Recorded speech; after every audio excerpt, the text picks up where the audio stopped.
Photo Replay crew. Got some blanks prepared today. We're gonna put some Neocolor too. I've also got the Gansai Tambi. These are gouache paints made in Japan, and we'll be using maybe some of those.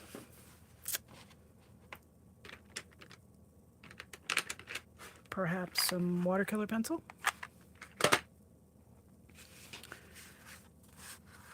And the goal is to get some paint on the paper,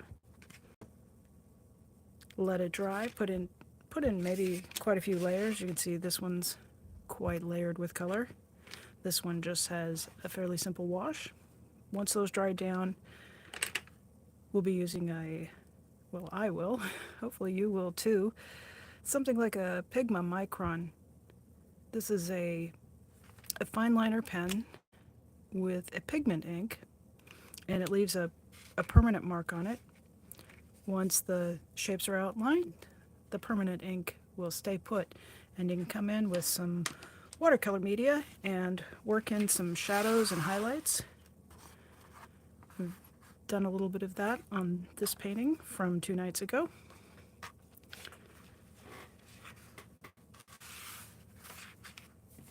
And feel free to leave any questions in the chat. I'll get this set up so I can see everybody. Hi there, welcome in.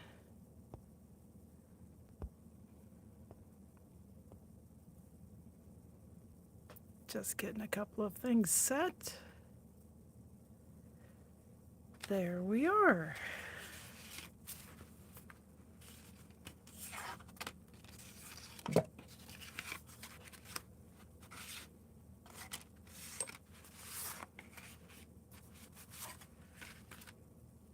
So I'm working with watercolor paper.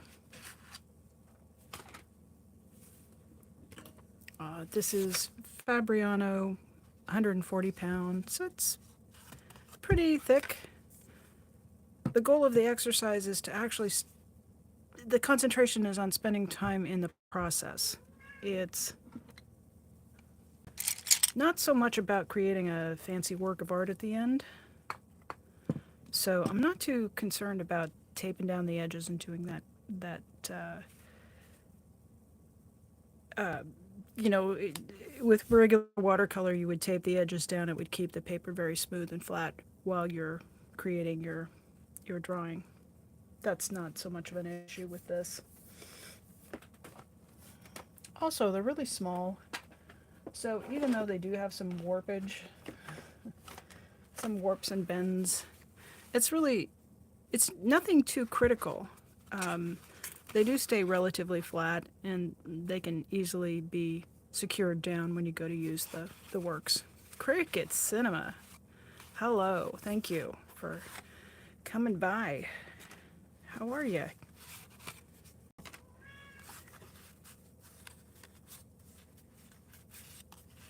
I'm so glad we had that Tuesday night, or I guess Wednesday, technically my time zone, Wednesday early morning live stream. It was really nice to spend time with people.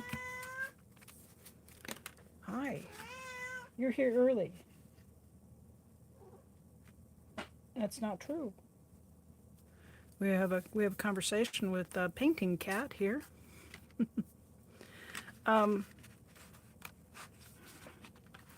I think I'm still just taking it all in, you know.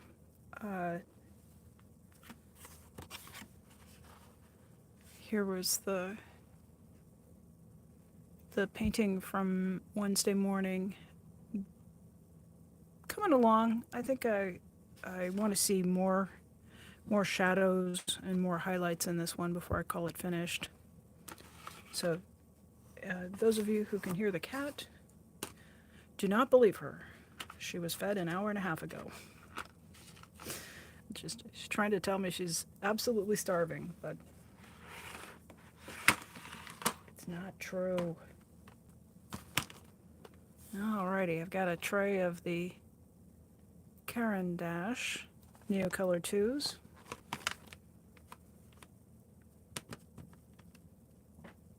Actually, I have 3 trays of them. We've got all the colors they offer, so all sorts of things here. One of the ways to get to know new media when you buy new art supplies is just to start playing with it. Just see what it does. Cricket Cinema, I know you've been through here a time or two, so you've seen these guys, but for Replay Crew, a Neocolor 2 is a watercolor media. It comes in a stick with water-soluble wax. It goes on. Feels like a standard Crayola crayon, the kind we might have played with as kids. And it doesn't really behave like one. I'll show you in a minute. We'll get a little bit of... I think I want to stay in the color family here, so that when I get this wet, these scribbles will just dissolve. I'm staying in the same color family. If I use something that was opposite, like I'm inclined to grab a purple crayon, but purple with yellow will leave us with a muddy brown. So I'm gonna try to stay in the same color family. That way things will kind of puddle and pool and mix together, and it'll still be visually appealing.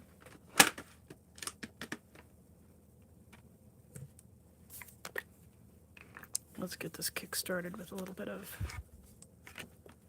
water.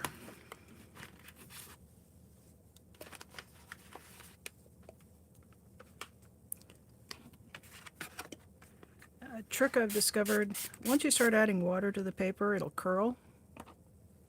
See, it starts to curl.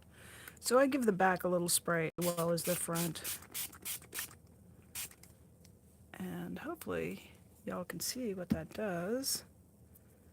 The color starts to melt and to bloom.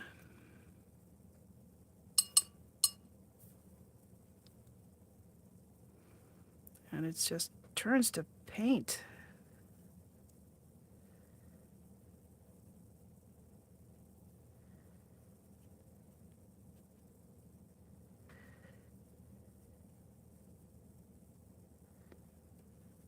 At this stage, I'm not trying to create any particular shapes. I'm just enjoying moving the paint around on the paper.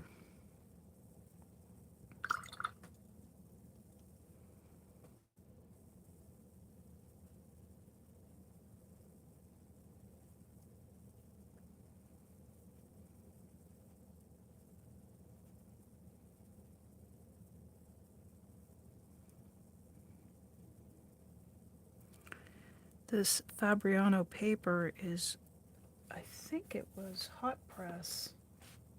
No, maybe cold press. It's got a lot of texture to it. The texture tends to catch the color, so it kind of, it pools up. Okay, so it's cold press.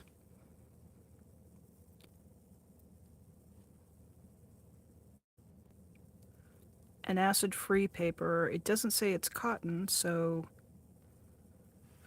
and it was very reasonably priced, so it's probably a pulp-based paper. It claims to have super color retention and intensity. That's the advantage of using watercolor paper over something like cardstock, is this is really built to absorb the water and draw the color down into the fibers of the paper. And a pulp paper will pull that color in more deeply. A cotton watercolor paper tends to leave the color up on top, so it's more concentrated and it appears to be more vibrant. But for our uses, I don't really need to spend the money on cotton paper for this project. This works quite well. And also, I'm deliberately putting on layers of color, so having it draw down into the paper is a benefit for this project.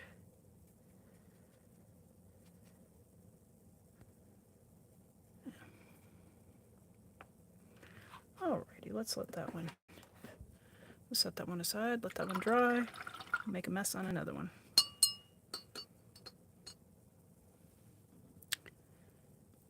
If you're doing a project like this and you are working with multiple layers, working with watercolors, the end result really benefits from having these layers dry in between.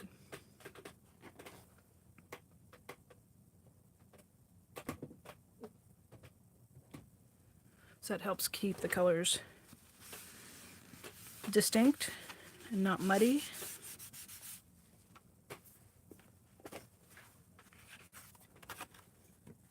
Go ahead and spray this.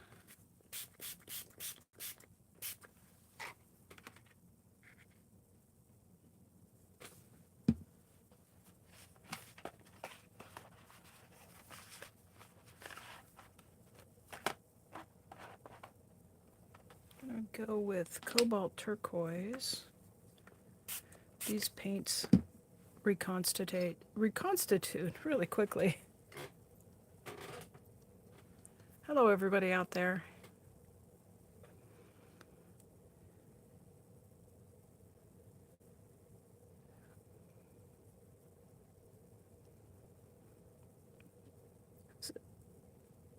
The gansai tambi are really versatile. If you use quite a bit of water, they'll go on like a wash. If you let the water sit for a few minutes, well, not even a few minutes, I want to say maybe 1 to 3 minutes, the paint easily re-wets and it's nice and creamy, and it has very good opacity.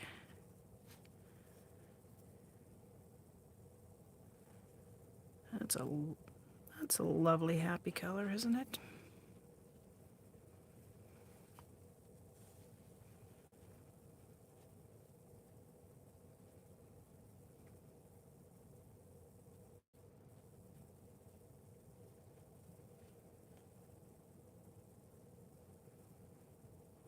So you might be a painter who can put the paint on and leave a lot of white spaces. Once I start to put the paint on, I struggle because it's so fun. I left to my own devices without thinking about it, I would probably just paint the whole page the color, and I have found that I get a lovelier result when I resist the urge to cover all of the white. So you can see in this drawing where the white spaces are, it gives a contrast between the colored areas and the white colors. And I don't always do that. Probably more often than not, I cover the entire piece of paper with, oh, they're right in front of me. I was hunting around looking for the, yeah, you can see on this one, it's almost entirely covered with paint. That works too. But tonight I'm trying to leave a little room for possibility.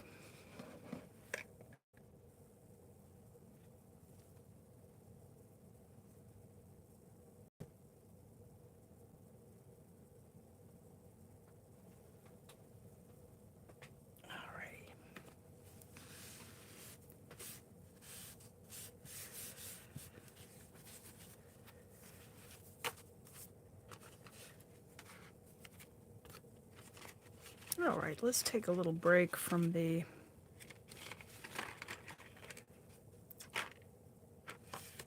backgrounds and outline a pebble painting.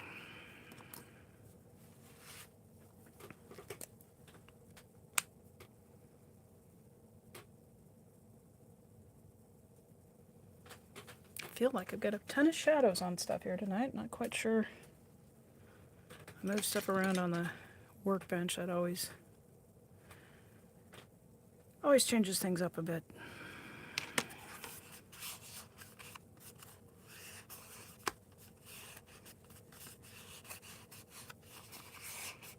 Just gently softening up that paper.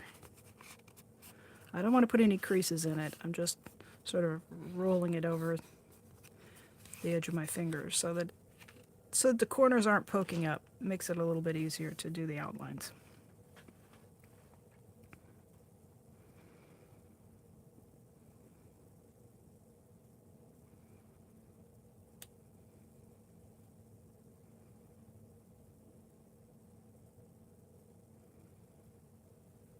Hi, Randy. Alrighty. Thanks for saying hello. And thanks for the reminder. I've got my own cup of tea sitting over here, turning very dark.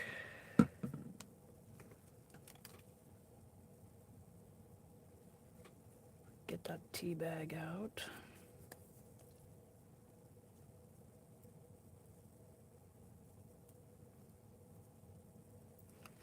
You guys, I've lost count of the number of live streams where I've had my cup of tea and then I run the live stream and get to talking to you folks and forget to enjoy the tea.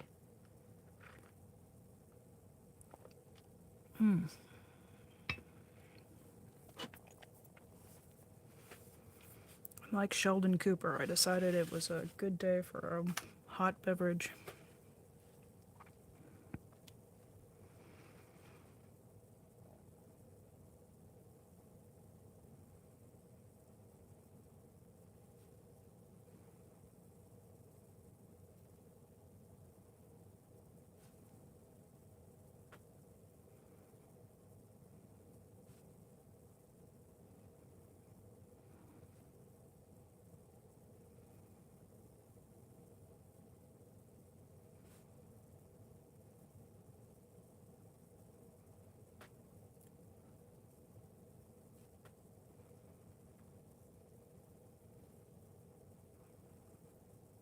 So, your piece of paper and your outlines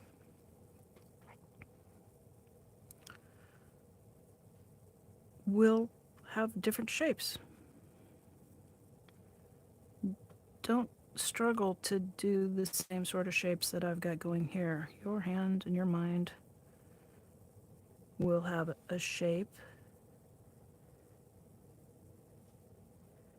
that is individual to you, and that shape is the right shape. It's perfect. It's beautiful.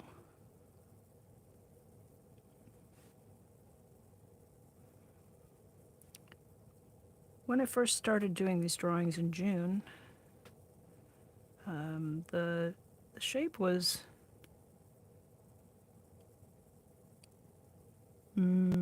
sort of awkward, I guess might be a good way to describe it.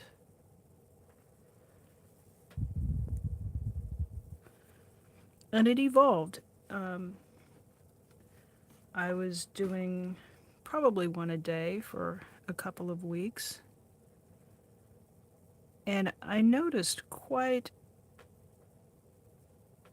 an improvement in just that short time. I've run across a couple of people in the last week who've said they've tried, and they were kind of shy to show me their work. And I thought the work was delightful. So remember that comparison is a joy stealer. And try to be kind to yourself if you're embarking on a mindfulness drawing practice. If you can get yourself into a mental state to be able to explore what's happening without judgment, just to be neutral about it, that will help you to reap more benefit from your practice.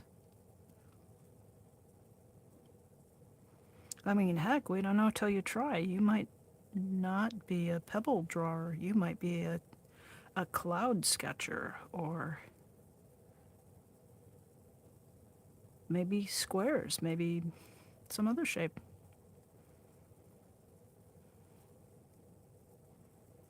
There's really no right or wrong way to go about this.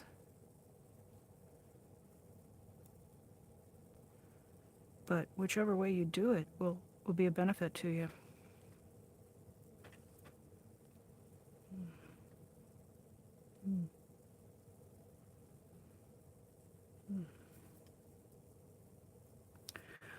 Randy, yeah, I see a question in the chat from Randy. Do you ever do a video on how you put the color on the paper? Yes, if you have a few minutes to stick around, I'm gonna work on this. I did 2 squares at the beginning of this live stream, and as soon as those dry, we see I've still got a little wet paint here.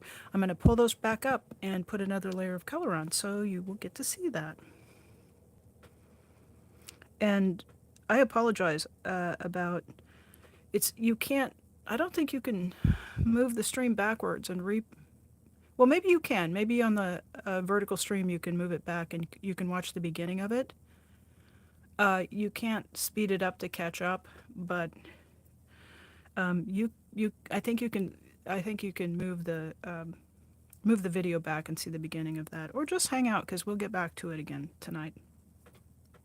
I know the last few live streams we've done a lot of sketching, and I hadn't really done much in the way of getting the little squares ready to go. So we were getting down to the bottom of the stack on those, and it was certainly time to get our stack I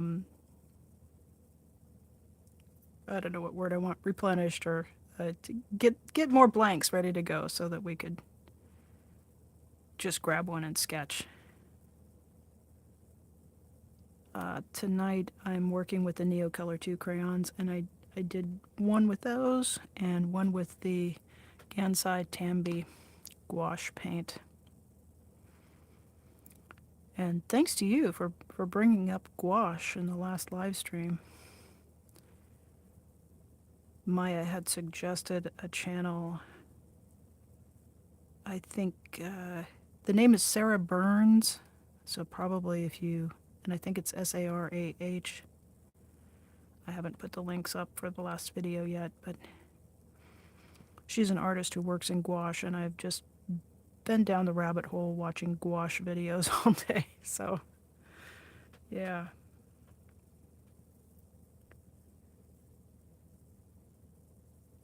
Oh, okay.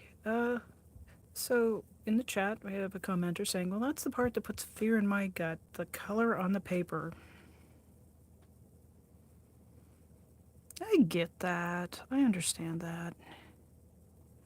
I don't have too much trepidation.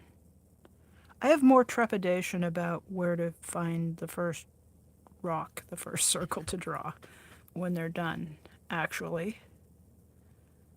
When it comes to putting color on the paper, I'm so lucky. I've managed to accumulate all of these colors, and there's always something. I just love color, and you know, an opportunity to put color on the paper. Yeah. Yeah. The first rock is a cinch for you. Well, that's awesome. I know I've noticed when I'm stressed out or things are a little bit kind of getting to me that the pebbles tend to be crowded and there's just tons of little bits and pieces. It's harder to get like a nice big chunk of rock in the middle.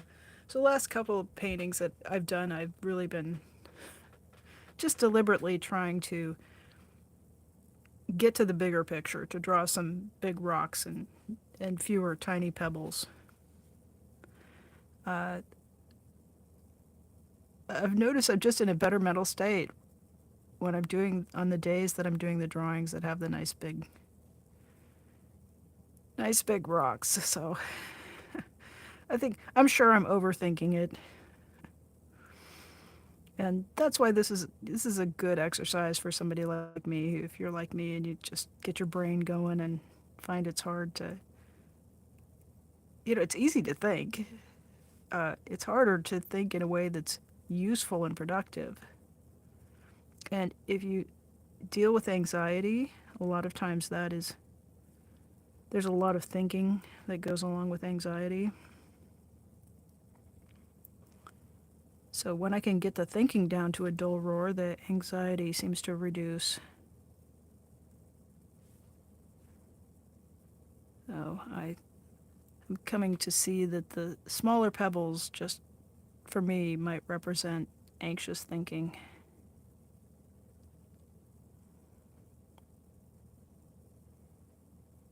Yeah. Yeah, Rabbit says that is why I have to turn it into play, because that calms the anxiety. Exactly. That's what it's all about. Let me check these other two and see if we're ready for another layer.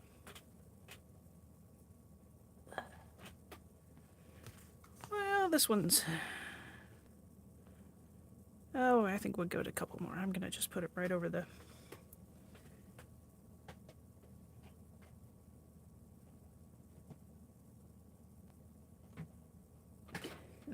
There's a register, a heat vent right underneath my table. So I don't ever take a hairdryer to my watercolors. I just put the paper down on the vent and let it dry there. So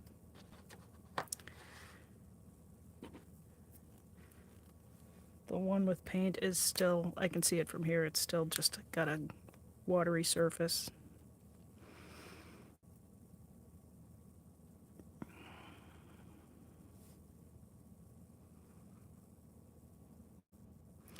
And I will encourage people that this is not a high stakes way of making a little piece of art. This is just this is a 3-inch by 3-inch piece of paper. That's all it is. And, okay.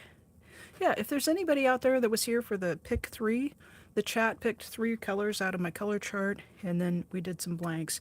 This one used lemon yellow, rose madder, and Bauge, which is a yellow. And I probably mixed the green because I didn't... Anything that I've mixed, I don't... Oh, okay. It was lemon yellow by the... That shouldn't have gotten us to green, but that got us to the oranges. Irish Mart, hello. Good to see you. How are you?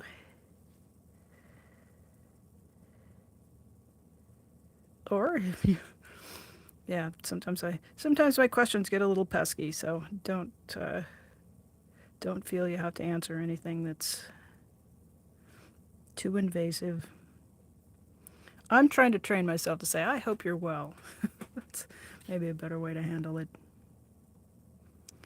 I hope you're well, and feel free to tell us otherwise. How's that?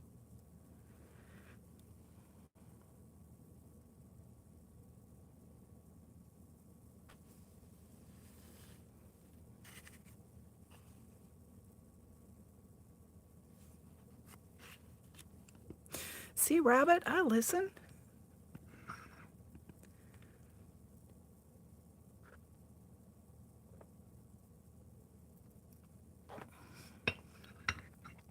That was a banger of a live stream on Tuesday. When you close your live stream, there's a little window that comes up with analytics, and it tells you how many people were watching.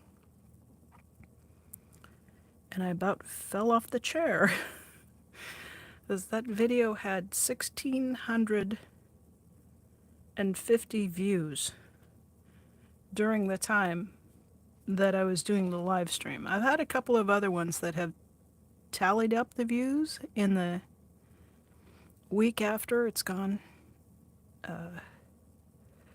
I'll put them on my live stream tab. but I had not had that many people in chat, and I had not had that many views during a live video, so I was just stunned. And 15 new subscribers, so welcome to anybody who is a new subscriber. I am so delighted to have you join us.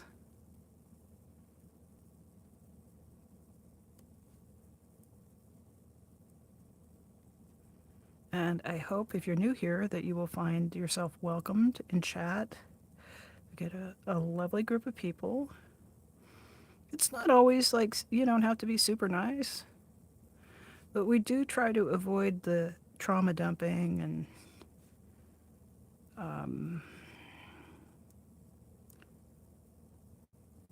we don't necessarily avoid negativity, but it's just kind of a be nice place to be. So, Irish Mart is Rabbit. Thank you. She's asking folks who are in here if you're watching, or if you're lurking, or if you're chatting, please hit that like button. It does help push this out on the Shorts live feed, and that will help more people get a chance to see it. And if it's something they like, they can come hang out with us. That's cool.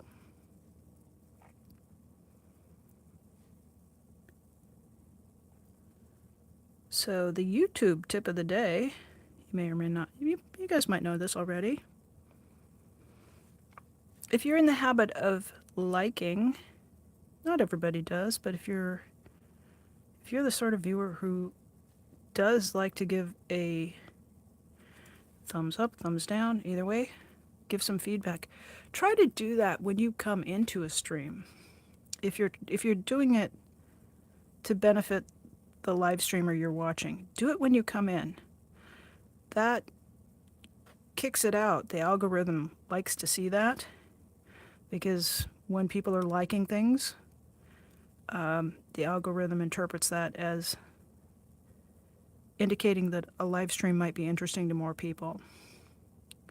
So when you leave a like on the way out, that certainly tells the live streamer, the channel content creator, that you had a good time and that you appreciated what they were doing. That's also good. But if you're giving your likes in order to help the live streamer do better, try to remember and pop that thumbs up on the way in. For a vertical live stream like we've got going, you don't have to exit out of chat. All you have to do is just double tap the screen, and it actually puts a heart on. It's not a thumbs up or thumbs down. Also, here's something interesting.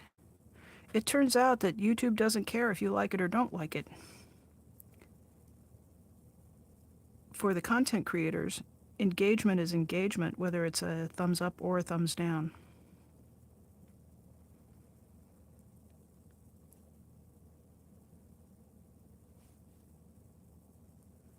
So I don't quite understand that. I have to say that if something's a low quality, like poor focus or poorly lit or doesn't have great focus, like here, then Jan M, hello, welcome in. Then, sometimes if something's just not good technical quality, I try not to give too many thumbs down, but I do like to tell YouTube, don't show me stuff that looks like that. So I will very rarely throw an old thumbs down in there.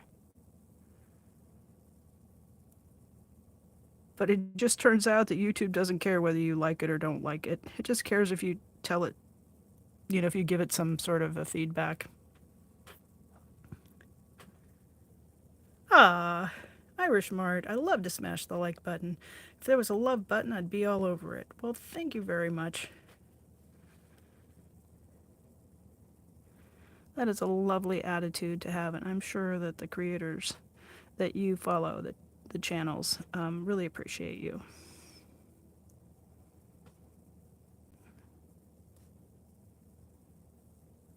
Alrighty. I'm going to scroll back. You guys have been just chatting up. Chatting up. Did I miss anybody? Alrighty.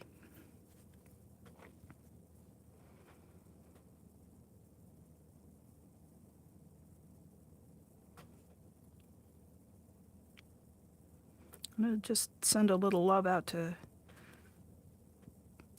Cricket tonight. If you happen to be lurking around there.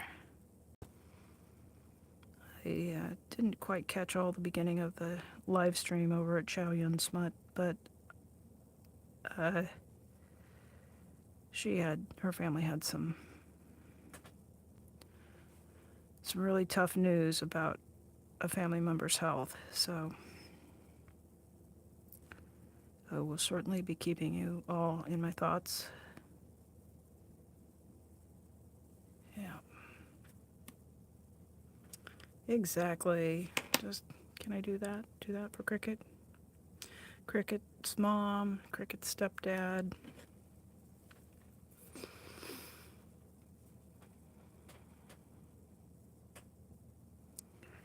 That is one of the gifts of being a live streamer, is being able to come online and have some people to connect with and get a little bit of love from out in the universe. There's just not enough of that.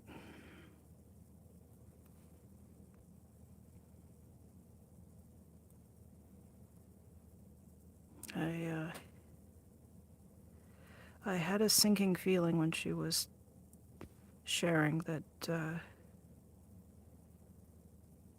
there was fluid that had to be taken off the lungs,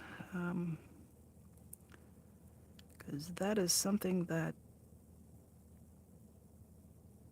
I know about from not personal experience, but somebody in my family, and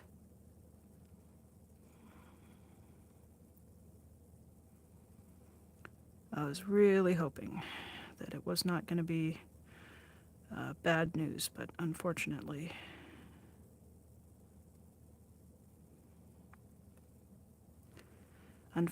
not good news. So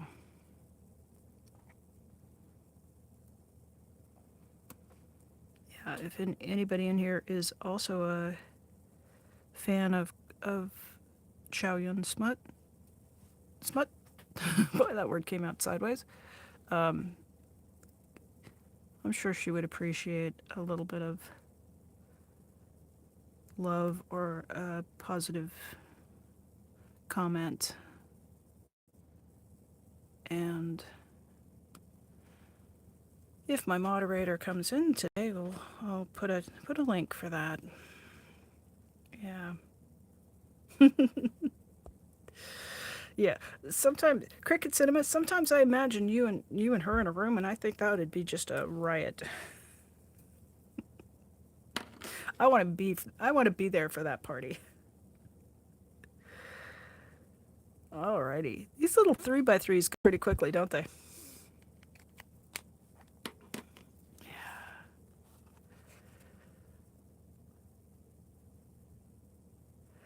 All right, let's check these blanks. I think we're probably dry enough to put another color layer on.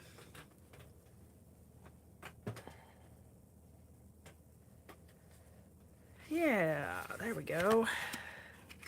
See, as they dry, they get a little bendy, and that's just part of the process. Okay. And it's still a tiny bit wet there. I'm gonna move this. This was cobalt turquoise. Isn't that a gorgeous color? I hope you guys can. It's just ever so slightly green. It almost reminds me of Sleeping Beauty turquoise.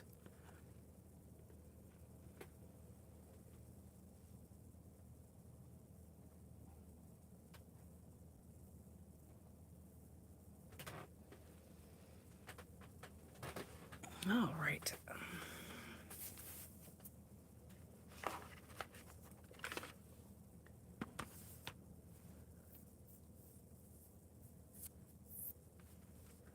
Now, comes the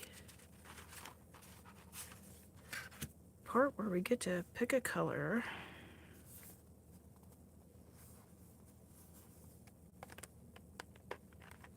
How about cobalt green? Let me do that one.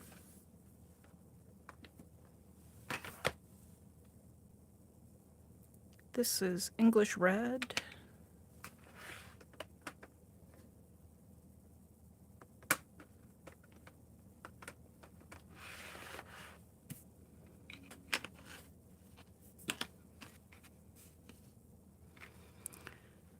And now I know we've got a few more people in here again. This is just Neocolor 2. The company is Caran Dash, and it's a water-soluble wax pastel. It feels like a Crayola crayon, and it just goes nice and easy down onto the paper. Just couldn't be simpler.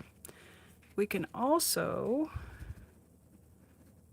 just put it right down on the palette and add water to it. So first I'm just going to, it's just plain water. Get that brush fairly wet.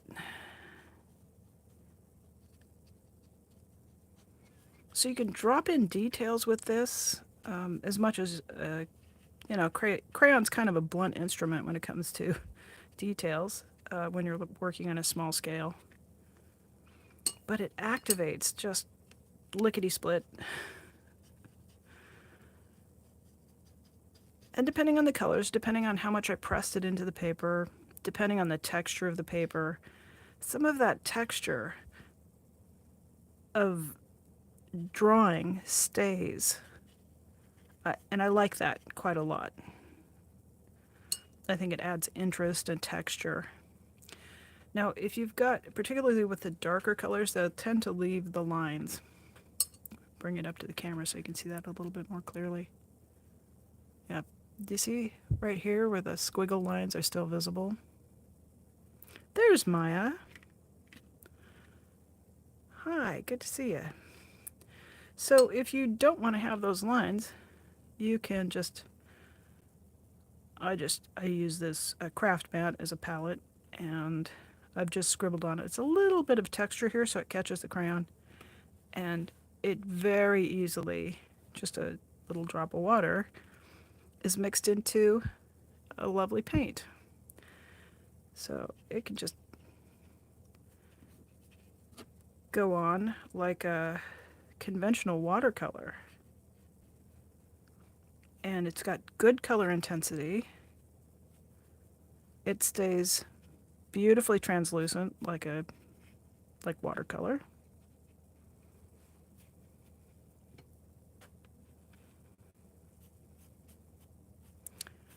And if you're a person who likes to, you know, travel around and take art supplies with you to work with, these guys don't spill. They're really just like, you know, a little packet of pencils or crayons.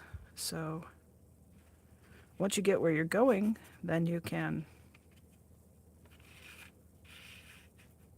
turn them into paint very, very quickly. So they're a lot of fun. I started using them a couple years ago, and I'd seen them around. They've been making them, I want to say, since like 1923 or something. I mean, it's a very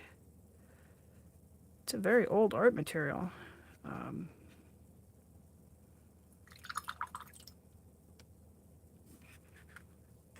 going to throw this one down here, literally throwing it down.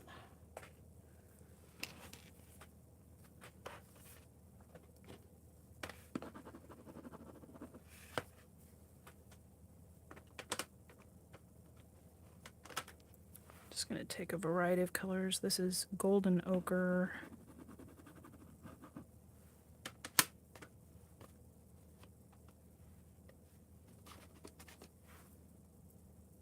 think this one is violet. And let's throw in a nice emeraldy green.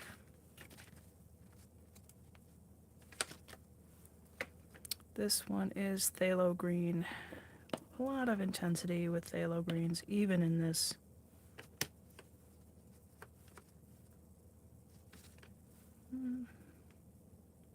ultramarine.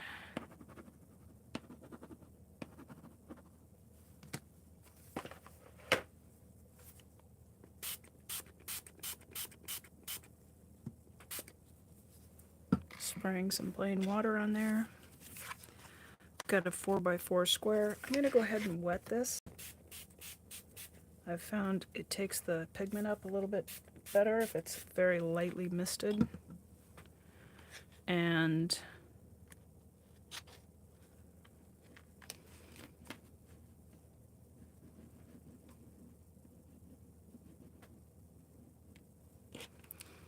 so if you're not sure about how to apply colors in a random way, this is another approach to do it.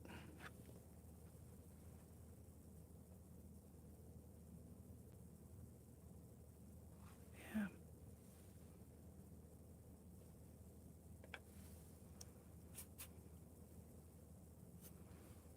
You know, I think I'm going to do a second one. That's just a fun combo.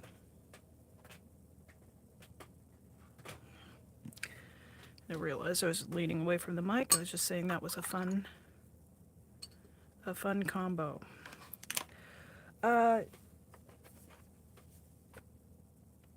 So in the chat, Randy points out they are not cheap. I found them on Jerry's Art-A-Rama for $2 a piece. And they also offer sets on Jerry's Art-A-Rama that put them a little bit under $2 a piece. You can go with some classic colors, and they mix very well.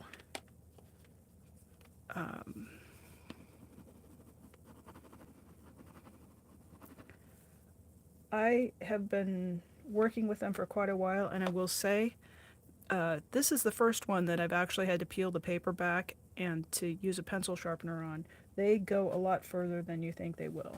But you could start with probably,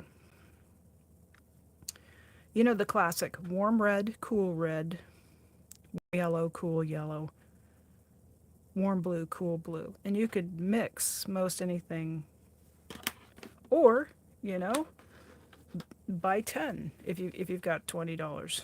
And just pick your favorite colors. I think life is short. Use the favorite colors that you love. I will caution you. I've seen some videos that say, hey, you can just take these and dip them in water. You can, once or twice. I have, I looked into it a little bit, and the company, hey, Gloopy Soupy, hello, welcome in. The company does not recommend doing that, and I found out why, and that's because the binder breaks down. If you dip the tip of the crayon in water, it will break down the binder, and then without the binder, the wax crumbles. And let me just grab, I did it using gold, and you see where I've got this just jagged, rough edge? That's where it just sort of shattered apart on the end. So the part that didn't get dipped in the water is okay, I use it from this end, this is not impacted, but I do have this one crayon, and I'm glad that the day I was doing that I had not gone hog wild and dipped 10 of them in, because it did seem to have a kind of a negative impact. But having said that, they're your art supplies. If you want to dip them in water and smear them on a piece of poster board, go for it.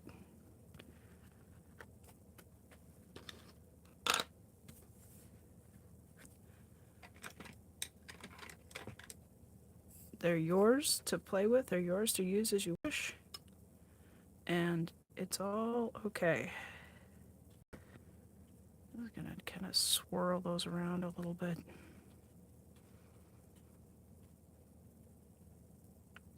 I expect we're going to get some muddy, earthy colors here, and that's sort of what I'm aiming for, so.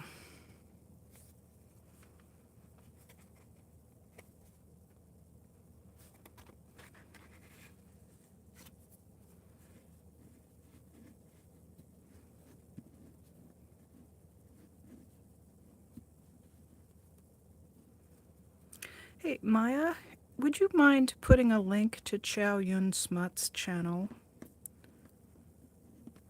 in the chat, if you wouldn't mind? It's not horrible. It's still got some bright colors.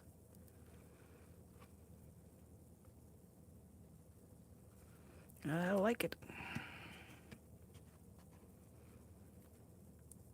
So, one of the things I've learned as I go through this process, there are points where you look at this and just go, oh, that's bad. But if you just keep going, just add another layer, use something like maybe gouache that's more opaque for your next layer. You know, I'm really an advocate of using what you have. I don't think you have to go out and buy a whole bunch of new materials.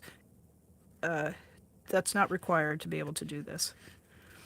But if you have some opaque stuff, you could even use acrylics, dilute them down so they're nice and runny and translucent. Probably wouldn't use oil paint or oil pastels. Anything that's oil based is going to resist your next media layers that you put on. But anything that's water or alcohol based is fair game.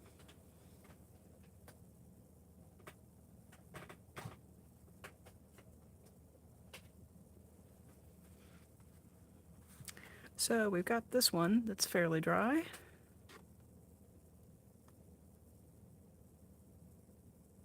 Yes, okay, so Maya's saying she doesn't dip them, but she does use the tip of the brush to pick up a little pigment from the top. Yeah, and that is absolutely, I've done that, and that works well, and it doesn't seem to have any bad effects, so.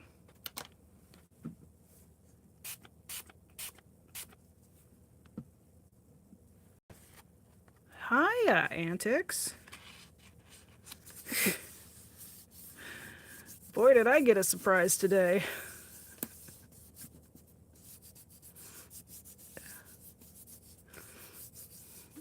I had no heads up on that other thing until I stopped in and I put a comment in and went, wait, I'm not blue. Fuck. Yeah. There was some place I've been modding, and just to help out during kind of stressful time, and it's all okay. No hard feelings or anything. It was just I was all ready to go to work, and I showed up and found out I didn't have a job and I could just hang out and enjoy the view. So it was all right. I know. Yeah, thank you. I appreciate that, Mama Squirrel.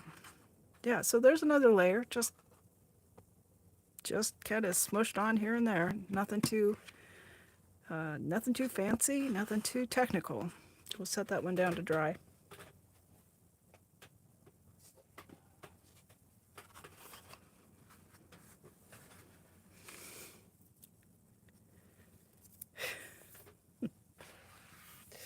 Well, I'll tell you though, Antics, now that I know that you can mod, I might now and again ask you for a little help. Let's see, that's bronze. I want to go with maybe this nice warm yellow.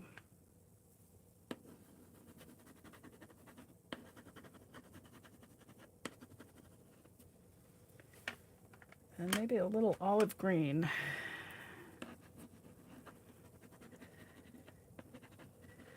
It's highly technical, this, you see.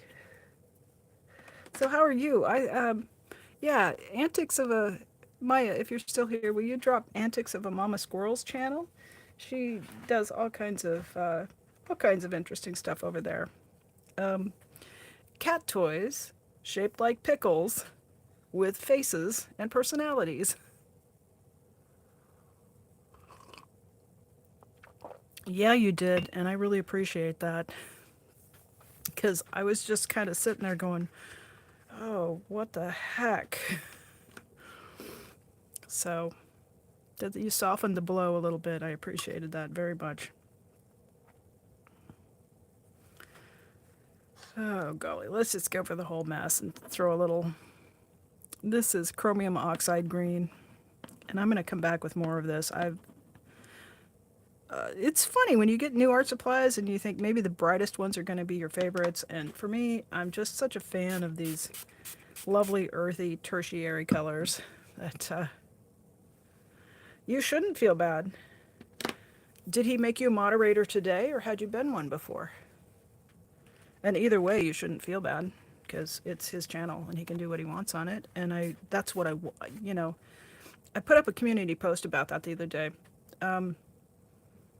I do think, even when there are strong moderators, that the channels are, those are set by the people who are the content creators. So if somebody, yeah, whatever their vision is for their channel as moderator, I'm going to do my best to try to follow their vision. And I think it's actually, for some channels, it's really good to rotate because in some spaces there's a lot of pushback against moderators. Oh, that's cool. Wow, I like that. It just made its own kind of magical, glowy green gold color. And I'm working with it with a lot of water in it because I want it to run across this paper and for the pigment to settle in these little divots because it'll give us just a lot of amazing texture.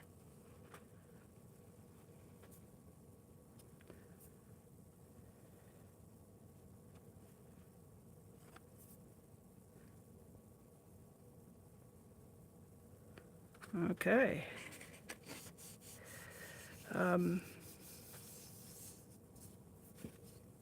Yeah, some channels are,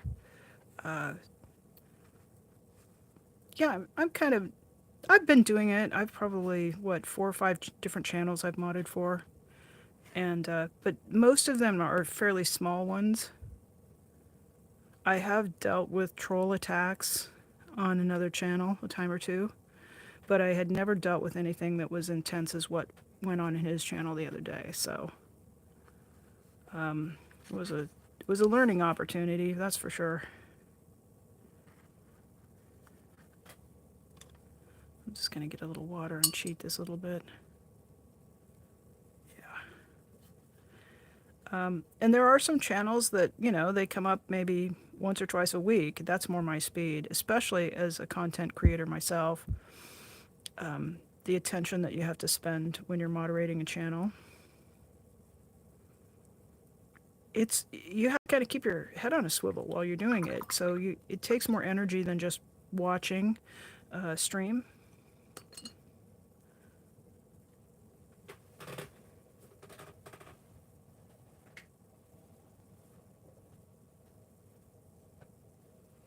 And those bigger channels, I think they benefit from having a team of moderators instead of just, you know, maybe teams of moderators with a smaller handful of managing moderators.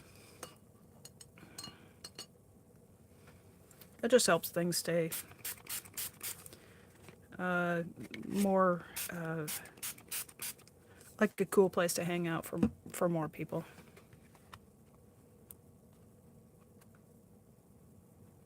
Yeah, okay. See, it can be a lot.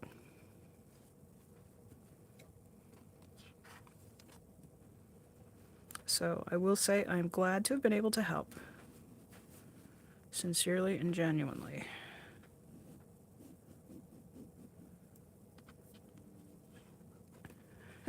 And then I was glad to be able to go and take a nap.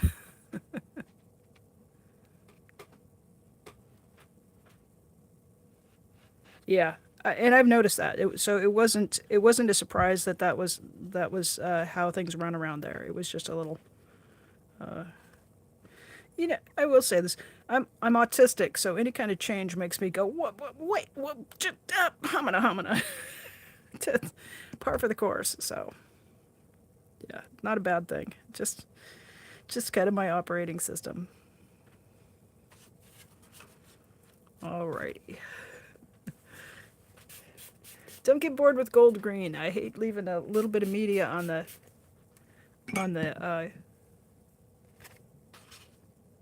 palette, so I'm just gonna grab papers and soak this all up.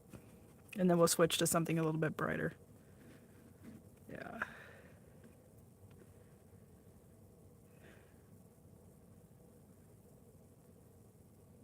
Cricket Cinema says he's done a little bit of modding and he's been surprised at what kind of comments get flagged by YouTube, such as, yeah, someone calling a person who's not in the chat an idiot. One got flagged last night, and the only thing I could figure was in the sentences that were in the comment, one sentence had the word female, and another sentence used the word nasty. There was no profanity. It wasn't overall, like the comment wasn't a sexist comment. It was actually the kind of message that was consistent with the content creator's point of view. So, you know, as moderators, you may not know this, but we do have a chance to see those comments that the system flags, and then we can approve them to display. So if you've ever made a comment and it just kind of hangs and you're waiting for your comment to get posted in a chat, that's because YouTube sometimes flags it. It's also because content creators have the ability to put words on a blocked words list. So sometimes if you use a word, you know, I've got a lot. I've got things like any kind of a racial slur or sexist kind of things, you know, just topics that are things that the YouTube terms of service tends to pay extra attention to, which are kind of our standard self-harm, violence kind of sorts of topics. And I just don't want the... One, I'm not really cool with that being discussed. Two, I just don't want to... It's okay with me to operate within the terms of service. I don't need to have an eating disorders chat going on.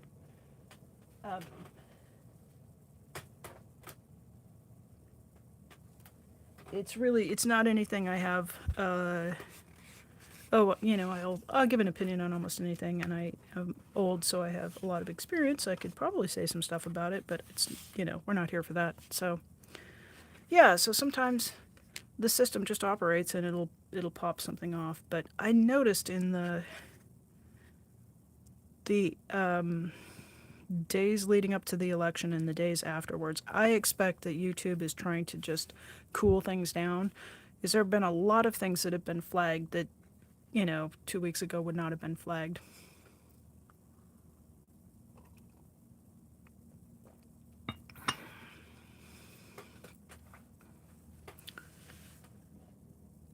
Okay. I was loving this. I think we'll leave a blank up here. Let me wet that in preparation, and we'll get some. This is cobalt green. Kind of a gorgeous color. Get a little water in there. Get that started. I'm going to do the cobalt green on these two pieces, and then I'm going to go back to pebble drawing, and we'll do another pebble sketch. For those of you who are waiting for a pebble sketch, that'll be coming right up.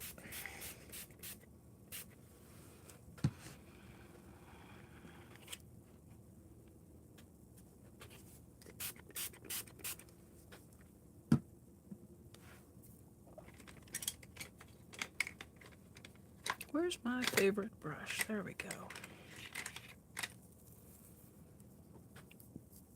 Yeah, he's pretty...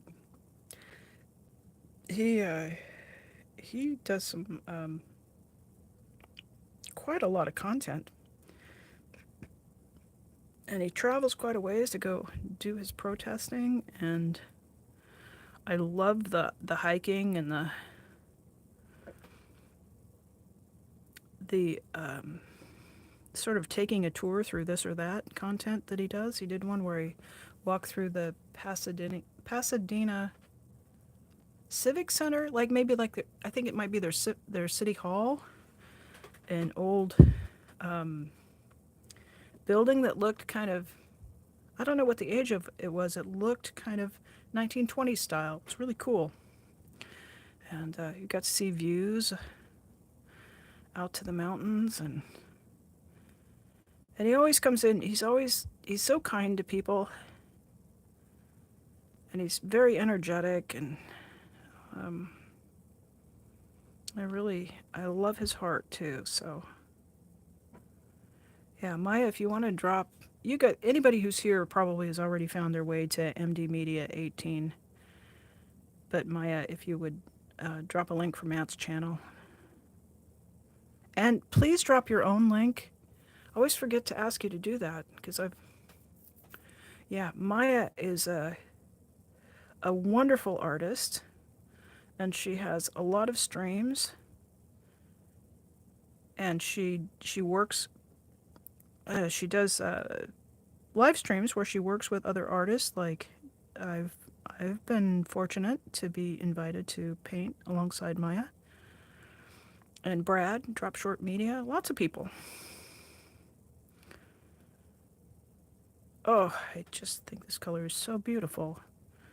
It reminds me of beach glass. You know, when you find a little piece of polished glass at the beach, that kind of beautiful blue-green. Thank you, Maya.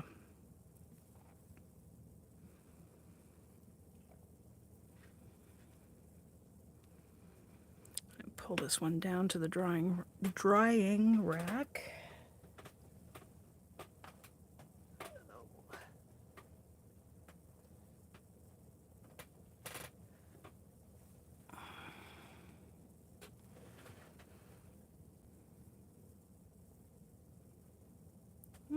Put a little bit more fresh water in that. Yeah, so it's agreed. We all heart Matt. Yeah. It brings out the auntie in me sometimes. So I know he is a grown ass man. He is but he has such a youthful energy, and I just worry about him sometimes. What was it the other night, Antics? Really? So I just thought, oh, I just want to give him a cookie. He just looked like he was kind of worn out, and he certainly was working hard. So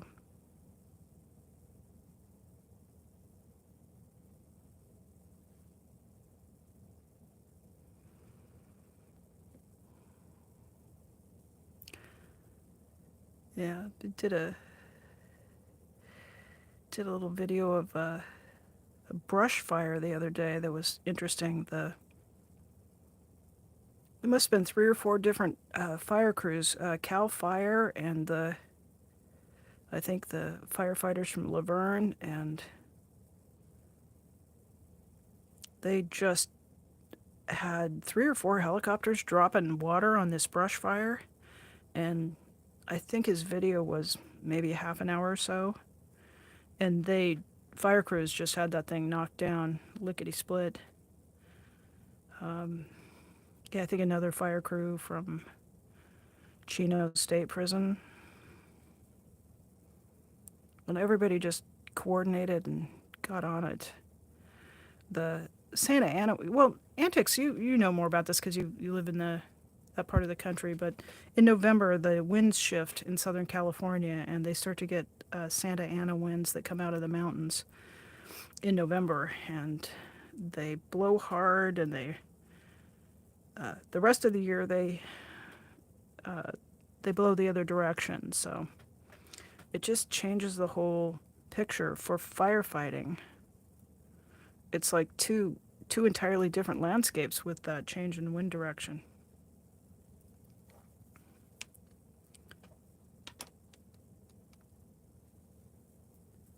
Oh, okay.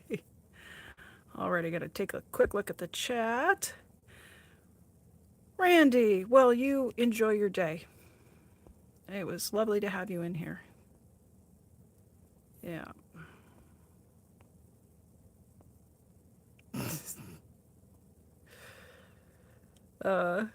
Cricket Cinema says, I'm glad you said that because I've noticed that certain protesters bring out my inner grandpa. Yeah. Yeah, Antics of a Mama Squirrel says, that's why it was freezing at the beach. Yeah, because you had that cold mountain air blowing down the back of your neck instead of those warm ocean breezes coming on shore. All right. I'm loving this color so much, I just want to put it everywhere, but I'm resisting the urge. Now, those lines are kind of looking harsh, so one of the things that I do is just give it a mist of water. And then it looked like a big painty mess, but it dries down in an interesting way. See, it just immediately just starts to pool up a bit.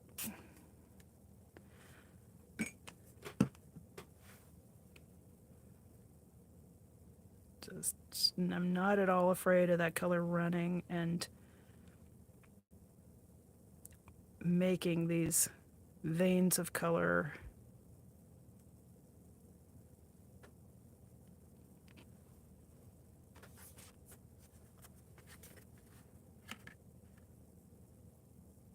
This is just a blank piece of paper. Picking both of them up, I'm just going to let gravity do a little work, and we're going to share that. Kind of get double out of the effort. All right. I'm running out of room down here on the drawing rack.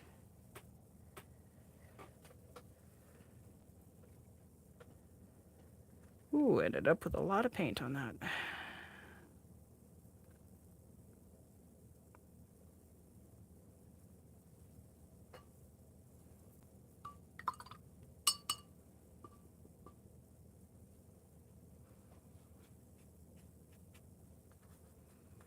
Yeah, Mama Squirrel, even if you were, I don't have any problem with that at all. That is absolutely I don't feel any sense of ownership over that quote unquote job. I really try to just think of it as a way that I can support people who are protesting. For a while, I was thinking I could go out and do that, but literally, my cardiac situation, when I start getting stressed out, I get chest pain. I physically can't do it, but I want very much to support the people who are doing it. And one of the ways that I can do that, one, I'm doing what I'm doing here, which is offering a place to come and have a little bit of respite, a little bit of a mental break, to do a little art. And the other way I can do that is to offer my time and help. And being a moderator for a protester is I consider that a contribution to the effort. So in whatever way that I can be of use is okay with me.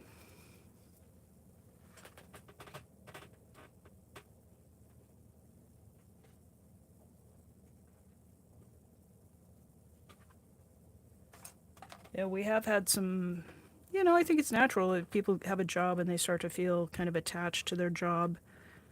When I became disabled, I had to learn to identify without identifying myself with the job.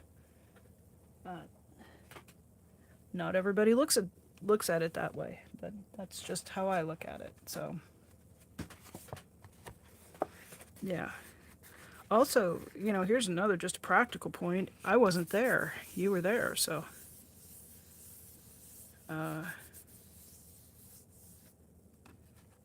Well, and I think also it was a situation where Matt knew that I had some moderating skills, and he was in a pinch with what was going on in chat. So I'm trying to recall. He might have modded me the first time just to be able to drop a couple of links for him. And I've done that in here with people from time to time. Yeah. Well, and also there are folks who, looks like my brush might be, this is my favorite brush. I don't want that thing to come undone. I might have to give it a little attention later. Like, there are some of us who are in the community and we know the players. So it's good to just have people you know that you can tap to kind of get stuff ironed out. Yeah.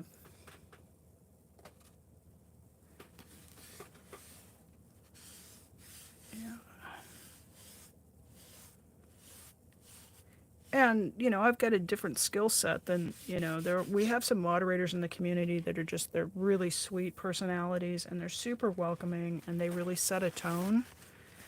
That's not my, I can, there are people who do that way, way better than I do. And, I'm maybe a better moderator for when things are going sideways and you need to get things slowed down or things blocked, or you need somebody to pick up a hammer and whack a few trolls. That's um, you know that's maybe more my skill set. And I've talked to some moderators who just say, oh, I can never time anybody out. Oh, really? Wow. Because sometimes that needs to happen. So if your disposition is, there's a lot of jobs to do, so you need to find one that suits your disposition for whatever it is you're doing in life, I think. Alrighty, let's do another pebble drawing, shall we?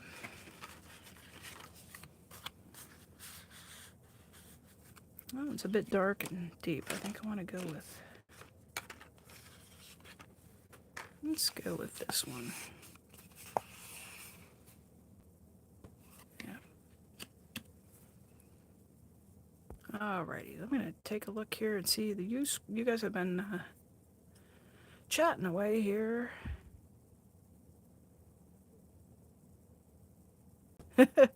Maya says, that is one of the hardest things with painting, resisting the urge. Don't I know it, boy? You get that brush loaded up with paint and you just want to put it on the canvas or on the paper. Yeah. Okay, other stuff. Yep. Cricket Cinnamon, I've been thinking about and making some art about activism later in life. So what you just said strikes a chord with me. There are a lot of different ways to be activists. Exactly. Oh, golly. Just gave you guys a jostle. Sorry about that. It's true. And one of my... I got some advice after I came through the heart surgery. I had 6 stents put in my heart last March. And that's really curtailed. I mean, before... I was better after it, but up to it, like, I was really... I'm trying to not say this, but I was... in the week before my procedure, I wondered if I was going to wake up in the morning. I was having so much chest pain at night. It was...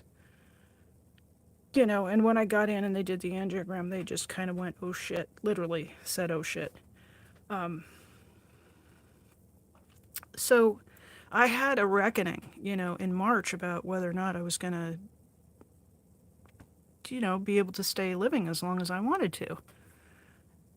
And it's been a struggle to like this time through, I didn't make it all the way through cardiac rehab. I just did the best I could, and we got as far as we could get, and it is what it is. A lot of radical acceptance around that.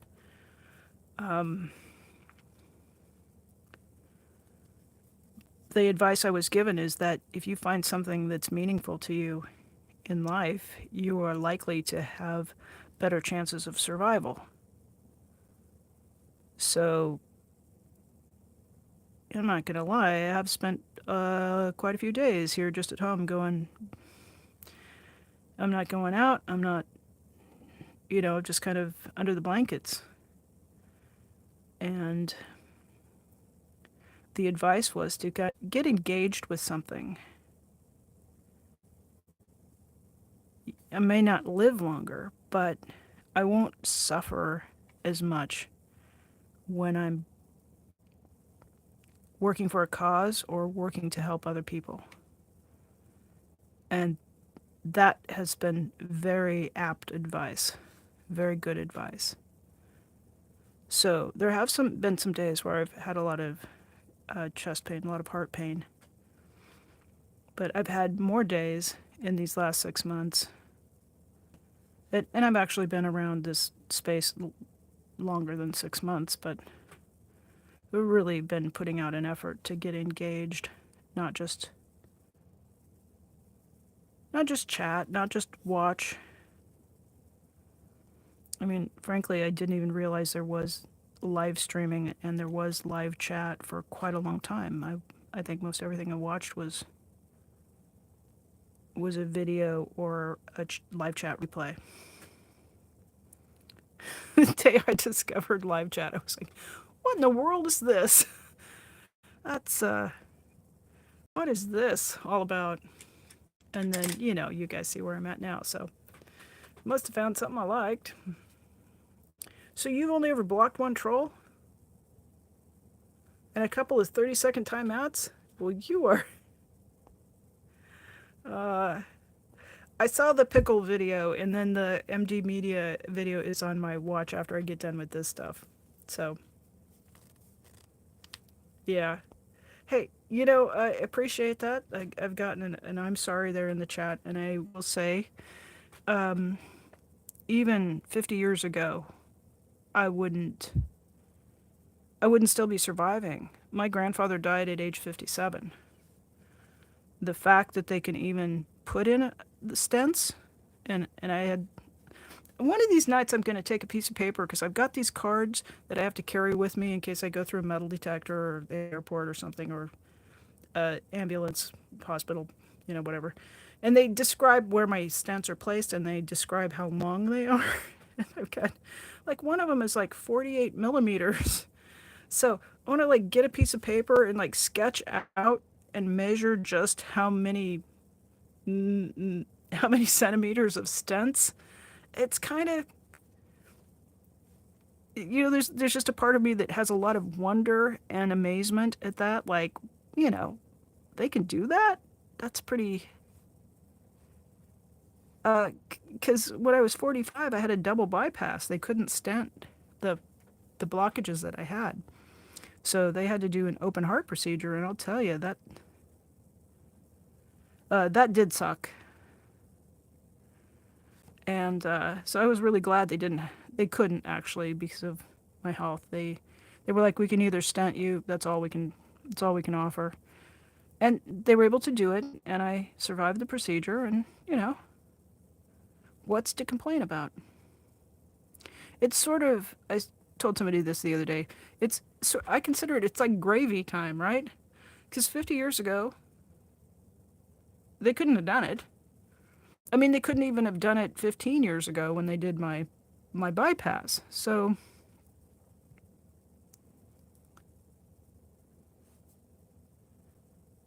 I could complain about all this shit I can't do, or I could just be going, hey, I woke up this morning.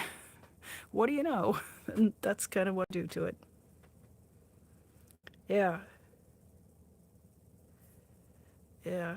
Oh, thank you, Irish Mart. Thank you so much. You guys. No, don't. I'm just gonna... Yeah.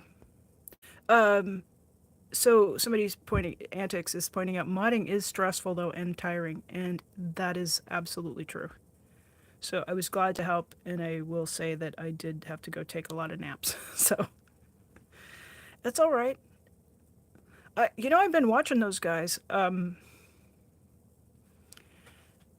and this isn't a one-off situation that he's dealing with. Every time he goes up against Scientology, that there are good chances that there's going to be somebody who's going to try to make that difficult for him. So, if it works out, I'm in the spot to help him, and he needs help, we'll probably have another dance. Yeah. Yeah. So, yeah, I was actually thinking about something today. The surgeon who did the stents, he said, I have to take a whole whack of blood thinners and so that I don't get a clot stuck in one of these stents. For anybody who doesn't know, are they're a metal mesh implant that goes inside of a cardiac a blood vessel on the outside of the heart, and they pull them out. They get thin. They insert them. And they let them go, and they shorten up a little bit and they open up. They're like a. If you remember these Chinese finger puzzles, yeah. So they put them in, and then where there are blockages in the arteries, they can compress the artery wall, and it opens up the blood flow. Opens up the artery and allows the blood to flow. Anyway, so medications. And the surgeon says, I said, so how long? I'm trying to remember his exact words. So I asked him how long I was going to have to take them because they do have side effects and there's, it's not great. And I'm really not inclined to take any extra medicines that I don't have to take. And he said, basically, if if the patient is still alive at 6 months, then we can consider withdrawing the medications. And I just kind of went, what? And he looks up at me and he blinks and he realizes that he's kind of, so I'm a person who likes to have the prognosis. So, it was uncomfortable for him, but I pinned him down and he was like, yeah, we'll see, if you're, yeah, we'll see where you're at. Uh, but, a minimum of 6 months if the patient survives. Like, okay. I think actually, I can't count March. I think it might be at 7 months now, so. Antics, please don't. Yeah. Cricket Cinema says, mods were some of the first people I became familiar with because often they are welcoming folks in, which really makes a difference if you're new. It absolutely does. Yeah, it really does. Um, I appreciate that, Antics. Uh, he and I, we email, so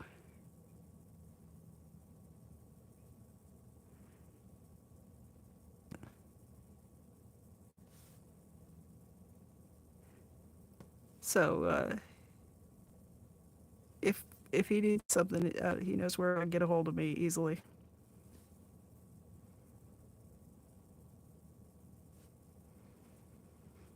And I have, because I am a bit of a strong personality, uh, somebody else I modded for got letters from people saying that I was too forceful of a personality. So I don't know that there's been any of that in this situation, but I'll just say it wouldn't surprise me. And there's one fella out there in particular who just loves to uh, to do that. And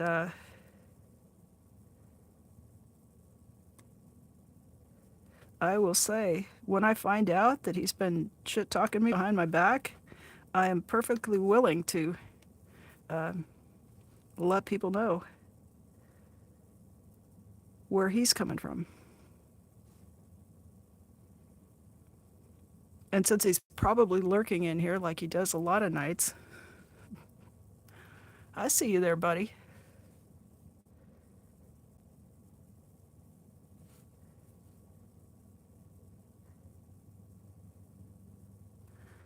One of these days, somebody's gonna roll up.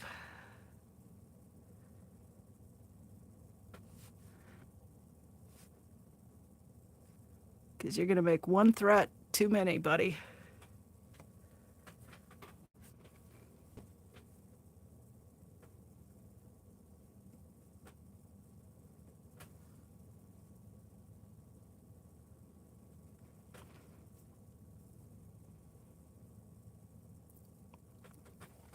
Yeah, I will say to anybody out there who's experiencing any kind of chest pain or anything like that, um, And if you're confronting, if your cardiologist is saying that they might want to do a procedure and use stents, um, I have had the open procedure and I've had stents.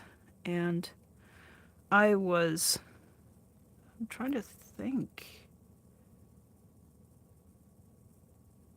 did I have to go? No, I got out the same day. They put 6 stents in me because I'm really hospital averse. So I had to go to a hospital that was out of town. So I did have to go spend the night up there before because I had to be at the hospital like 5:45 I think in the morning, really early. So I stayed overnight the night before, and they did my procedure first thing in the morning. I was first in, and I was released that evening and went home that evening. So I was up. You do have to kind of, they tell you to take it easy, and you do have some restrictions. But I was physically feeling better, and it's just really an amazing sort of a way to fix the heart if you have a problem that is one that can be addressed with stents.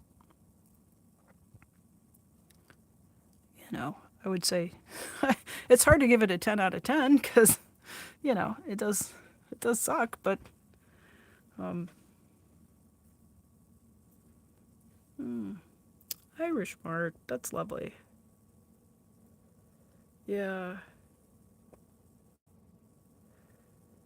You guys are talking about how you like to greet people, and Cricket Cinema says, I try to be welcoming when I spot a person new to me. I feel like I'm holding up my end of the community, not just running my mouth.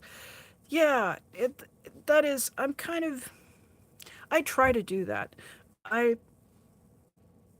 I I do have a hard time kind of gauging when to get in there and do it, but I do try to make efforts, and I know that like people really do appreciate that. So Irish Smart says it's the friendliness in this community overall that prompted me to emerge from lurker mode, and it's now like meeting old friends.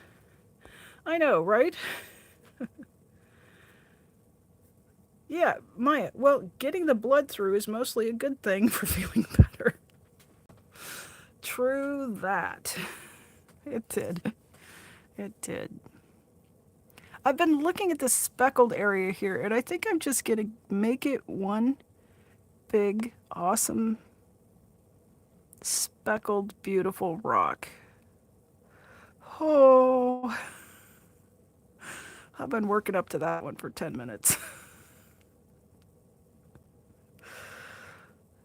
It's just, I'm telling myself, it's just a piece of paper. It's just the same thing I tell you guys.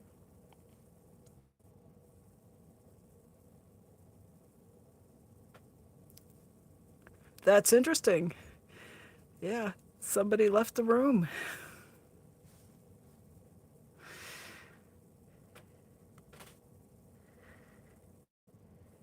That guy's been pestering me for a while, so every once in a while, I'm sorry you guys to be a little bit snarky in here in front of you, but every once in a while, I just gotta have to tell him to go shove off. So. Oh, okay. Do you have any questions? Yeah, Jen, I just wish you all the best. I did not realize how compromised I was until like a week after I had the stents in. Then, like, I knew I was struggling, but it wasn't until like a couple of weeks out where I really realized, oh my gosh, I was I was nearly a goner, and I felt so much, so much better. Um, it did feel a little bit weird. Like it felt like my heart was kind of crinkly, if that's it. Just like I was aware there was something kind of, well, that's different. Um, Considering those things are made out of titanium, I mean, it's amazing that you don't have an extreme sensation about them. Um, but I would say within like a couple weeks out, I was like, does it still feel crinkly? Nope. It just, Like, I don't feel it. I don't have any sensation of them being in my heart at all. So, Jan, I hope that they are able to, yeah. I take it you're probably facing like an angiogram where they map out the vessels and they can figure stuff out. And even that's not too bad. Depending on where you have it done, you can be fairly sedated for that. I personally like to be awake because I like to look at the screen and see what's up there. And that's not everybody, that's just me. I think it's really fascinating to see your actual body. Like, there's graphs and you can see this picture of the radiograph of your blood vessels on your own heart. It's like watching ER or Chicago Med, but it's your own heart. So I think that's kind of cool. Not for everybody, but yeah. Irish Mart. A friend of mine just thought it was his asthma and allergies and ignored the warning signs. Luckily, when he had his heart attack, he was cycling in a race with first responders quick to his side. That's how I managed to get my double bypass. I literally went to the doctor and I said, "This damn inhaler is not working. I'm short of breath." And I used my inhaler and I'm still short of breath. And the doctor went, "Uh-huh, lay down." And he told the assistant to bring in the 12 lead. And they did a ECG, electrocardiogram, and then they wouldn't let me get off the thing. And the doctor's office was in a hospital complex with a sky bridge to the cath lab. And they came over with a gurney and they made me get on the gurney and they rolled me from the doctor's office to the cath lab. And then they did the procedure. They told me they were probably going to do a stent or an angiography and angioplasty. Angioplasty is where they insert a balloon into the artery and they expand it and it smushes the stuff against the walls and it makes the lumen of the vessel open up more. And next thing I knew, I woke up in a hospital room and they said, "Yeah, we had to do a bypass." So it was, yeah, it was a little bit, I didn't want that. But yeah, I literally thought my asthma was flaring up because it was the allergy season for me. So that's not uncommon. It does kind of come on gradually. So Irish Mart says he now has 2 stents and now thinks he was getting signs into a year before of one of his arteries was 89% blocked. Yeah, I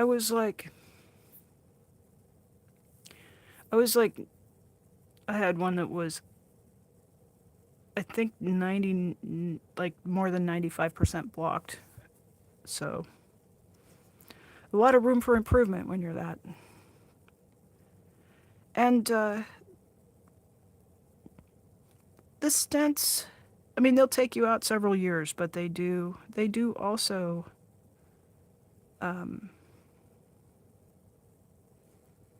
those also can get blocked. So you sometimes will need more procedures to give you a tune-up.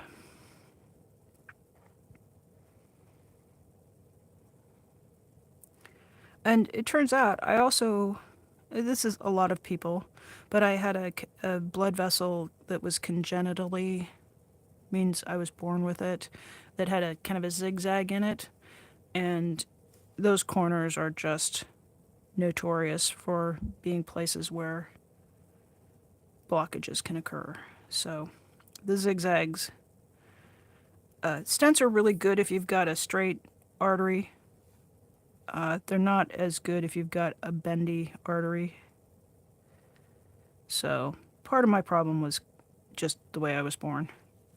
My dad actually had to have a stent put in the same place. So thanks, Dad.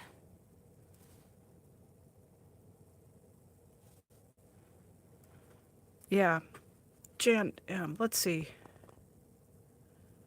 I will say, let's see here.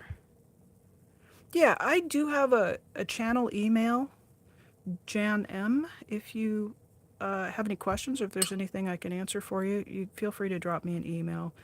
It is Janelle Art, no spaces, no underscore, just my name and art run all together at gmail.com. And feel free to drop me an email if you'd like.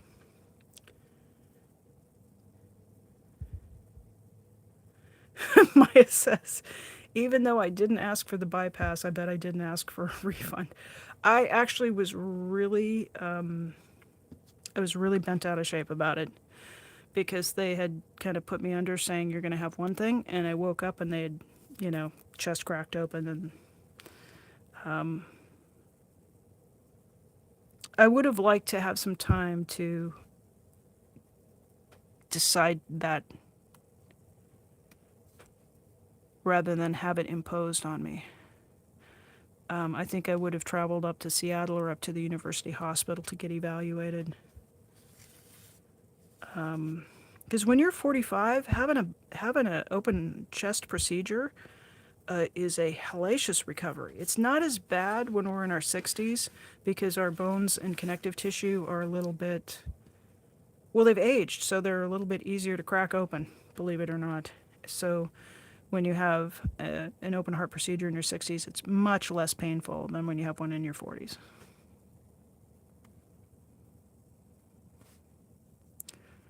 My mom had procedure,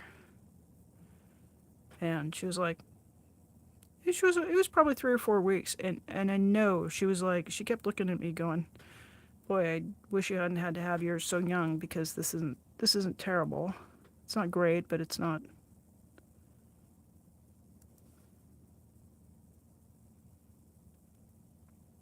It just, the younger tissues they're stronger, and so when you're opening up the ribs, there's a lot of stuff that has to kind of make way.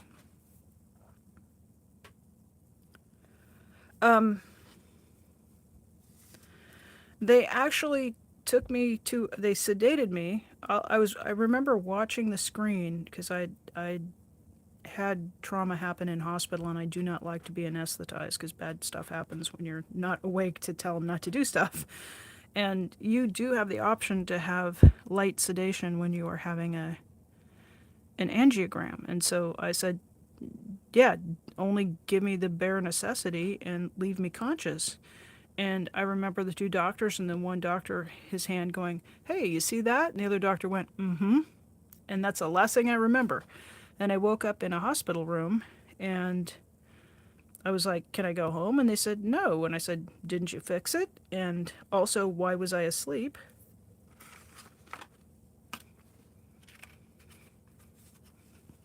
Isn't this big speckled one kind of cool?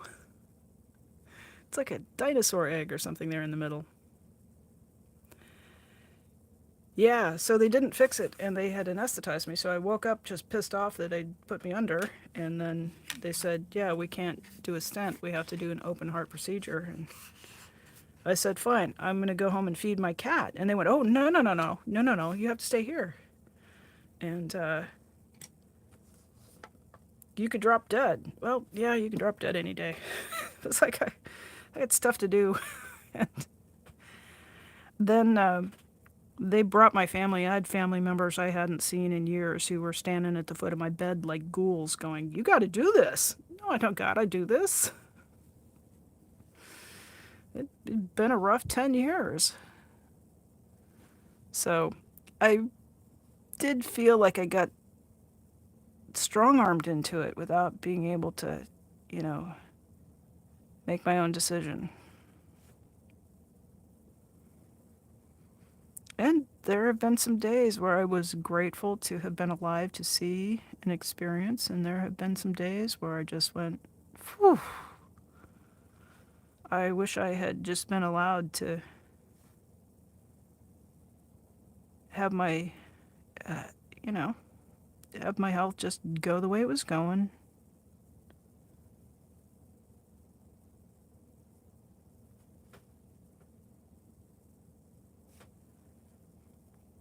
I've been through some stuff, it's something to think about when you're at those points in your life. What is your quality of life? What do you have? What are your connections? Boy, this is being a little resistant to this pen, so I'm going to switch over to a Sharpie. This pen uses a pigment ink. Sometimes some of the media gets a little bit built up, and the ink, unless it's a brand new pen, it just doesn't like to deposit. So if you're experiencing that, just go with your drugstore, grocery store, ultra fine point Sharpie. It works just as well. Yeah, so they actually did the procedure like within 24 hours, Maya. It was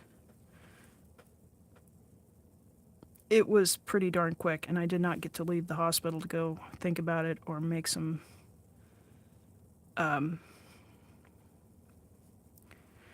arrangements for my cat to get cared for and stuff like that. Anyway, this year I am a 26-year survivor of a gnarly bone tumor, and that tumor broke my femur, was how we discovered, oh, you got a tumor. Why did your leg break? Yeah, because something was growing inside of it. And, oh, let's make that a little bigger. Yeah, in the recovery from that, I was in a wheelchair for about a year. 9 months, little, yeah, in that area. I usually describe it as the better part of a year. And that wasn't, I navigated everywhere I wanted to go. That wasn't the thing that I was afraid of. Spending time in a wheelchair is not the end of the world. But it just felt like I just kept having to fight one thing after another after another.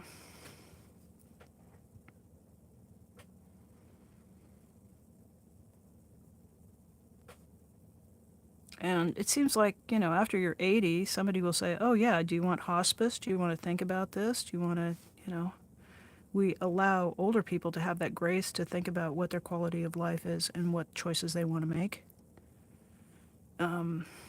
When somebody's 45, apparently, as a society, we're not as willing to give people the peace and quiet to sort that out for themselves.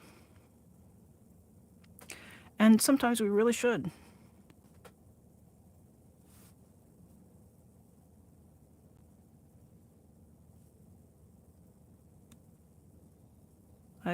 At that point, I had been disabled for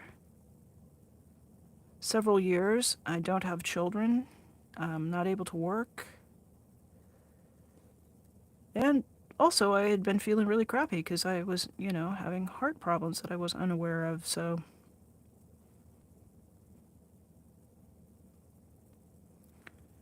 I have intermittently had, more optimism to engage with life, and sometimes in some periods had darker sorts of points of view. But it does usually work through. I more often than not come back to a place of wanting to go out and walk on the beach, wanting to hike in the mountains and look at waterfalls, wanting to make art and to engage with people. But I think my point is just that, it's good if we can live in a society where we allow people to have that human right to just self-determine. I expect we're going to be having some of these kinds of conversations in the next years to come, at least here in the States.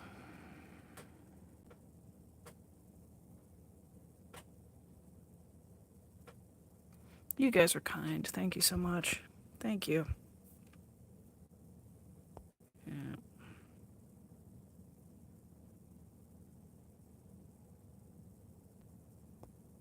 Yeah, Maya.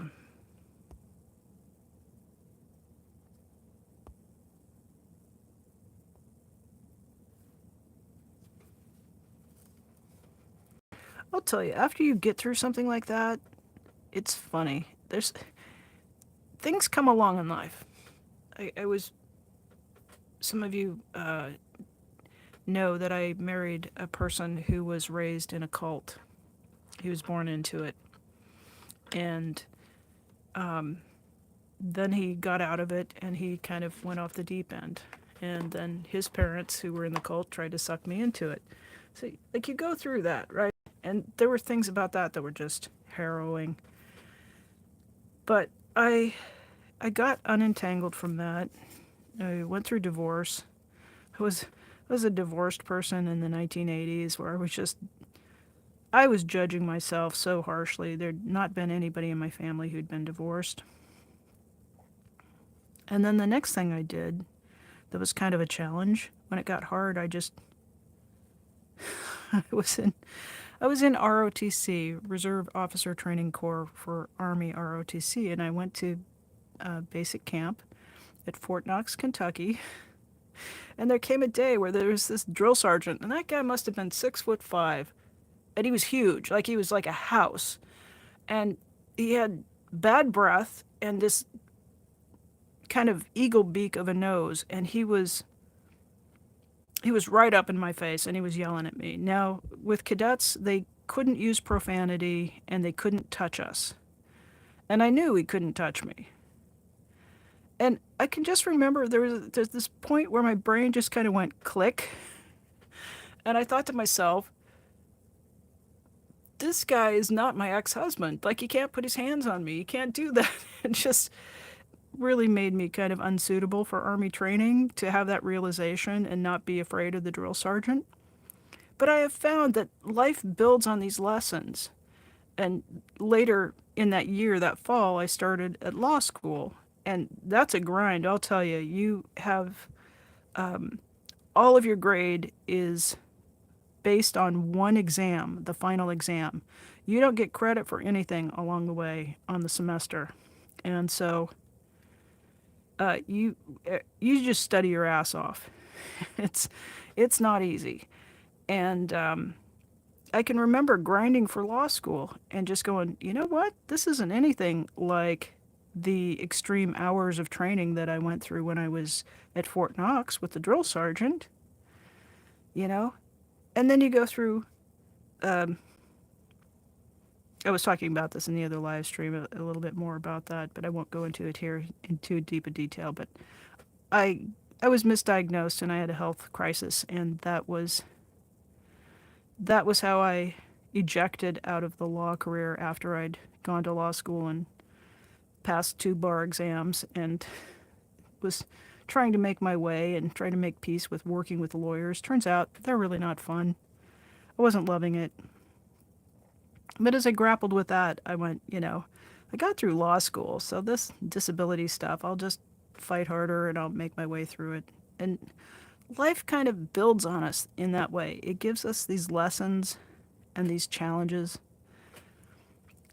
And if you can find a way to just get through the bad relationships or get through the tough training with the scary drill sergeants or get through the 3 years of just, you know, spending every waking hour trying to accomplish a goal.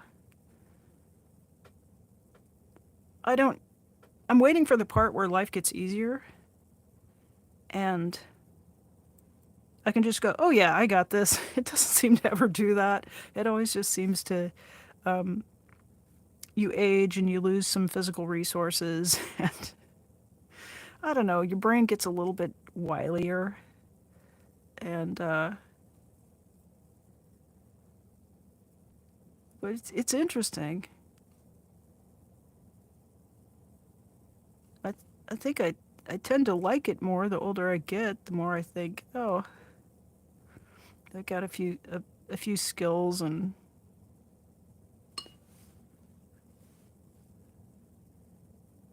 funny old life.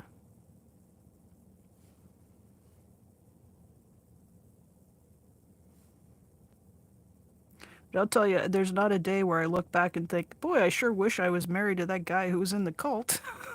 I don't know. I hope you guys are laughing and not crying at my story tonight. Yeah, yeah. Fake. Irish Mart says, I do think quality of life is a vital factor. When my gran got sick with a progressive form of motor neuron disease, she insisted no hospital. She accepted only treatment that could be done from home. Oh, I feel that. Yeah. I hope that she had uh, a graceful, sort of a sort of life all the way to the end, the life that she wanted. Antics of a Mama Squirrel. You know, I am about ready to wrap this up. We're closing in on 2 hours, and I have sketched almost every pebble on this little piece of paper.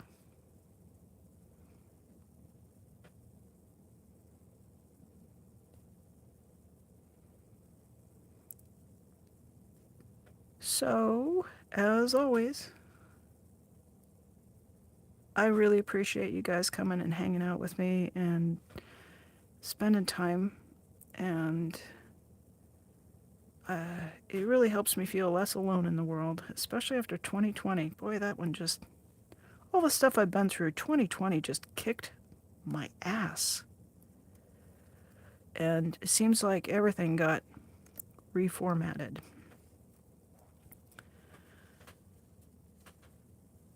But you guys, you know, this is a this is a bit of a bright spot, and so what we can offer to each other, the fellowship and the just the kindness, it's a really positive thing. So we'll just take a quick look here at chat. Alrighty, Irish Mart's grand. 9 months later, she passed and was smiling till the end. 35 years later, and I'm still grateful for the time spent by her bedside. That's a good death. We all come to it. We all come to it. So, yeah. Good night, Antics. I will see you. I will see you again. And you've got my email too. You could drop me an email if there's anything you want to chat about. But I'm really okay with that situation. It's fine. Uh, if that works for the channel, then it works for me. Yeah.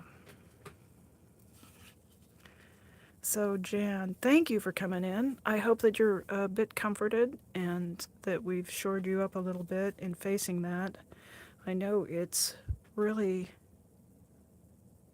big thing. There's no question about it. That heart is, we got to have it. And I think when we start to have dysfunction, it starts to not operate correctly. It's terrifying in a way that maybe having something wrong with my leg was not. It's a really different thing. And you're not just imagining that.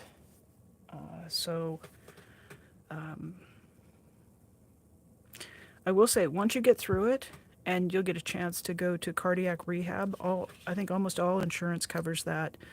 That was really helpful. I went, I think, twice, 2 or 3 times a week, got on a treadmill, they put a monitor on you, and you learn how to walk for 30 minutes without worrying you're going to drop dead. Cardiac rehab was really beneficial. So you'll get a chance to do that if they decide a procedure is right for you. And before you know it, you're gonna be feeling so much better. I bet if you're like me, and then a lot of people I've talked to in cardiac rehab, a lot of women said we just didn't realize how crappy we were feeling before we got before we had a procedure. Yeah. Yeah. Good morning to you, Irish Mart. Have a great day. Find something that's joyful to do or to look at. Yeah. One weird thing, I'll just leave you with just a little bit of cardiac education. One symptom that I talked to people in cardiac rehab. There were mostly men, but a few women. And one of the things that we found we had in common is that a lot of us had a sense of impending doom that was just with us. This sort of feeling like something terrible was about to happen. And I noticed it because after my procedure, I didn't have this strange anxiety. So there are just some really weird symptoms that can go along with um, with blocked arteries and with your heart just trying to send you a message that stuff is not all right. Uh, so yeah, just don't feel like you're like a weirdo or strange because you've just got this. Uh, it was the only way I can describe it is a sense of impending doom. It just would just come and jump out at me, and once they got my heart fixed, it it went away. One of the reasons why I knew I was due for another procedure was that feeling came back. So odd. It's a little odd, isn't it? Our bodies just do try to tell us stuff. If you guys want to take a quick look at the blanks we've made, I think I'll run those up so we can conclude with that, and then we'll call it a night.